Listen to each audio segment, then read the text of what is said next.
Izumira kondurađiski od zanajetvo štip, zamenata na fleknici, lepenje na skinati, remenčinje i slično, rabota koja veke nikojvo gradot pod isarot nesa kada ja raboti. Od nekogaš nad 20 zanetči kondurađi, sega tradicijata ja čuva samo jeden. Nema koji da ne naslede mladите, ne работат, не сакат и тоа е. Дали е поради тоа што е тежок, непрофитабилен, што е работа? Не, поради тоа што не е профитабилен. Не е исплатлив за работа. Трошкови имаш, а немаш добивка ништо. Никој не го рачуна тај занат како нешто повише да вадиш, да живееш. Ова се и главните причини зошто младите од овој занает бегаат далеку. Нека да учат младите, не се заинтересирани за таа работа. Повеќе полесна некоја работа тражат. Тоа е.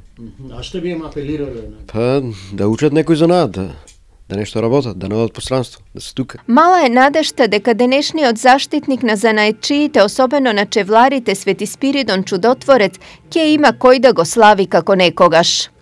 И помагал на луѓето, правил уште при животот многу чуда и после смртта, бидејќи кај нашиот народ е познат како познавач на многу занаети, така да и чевларите го зеле за свој заштитник и секоја година го слават како свој заштитник со постна трапеза. Инаку кондураđискиот занает бил еден од најчестите во средината на 20-тите години од минатиот век.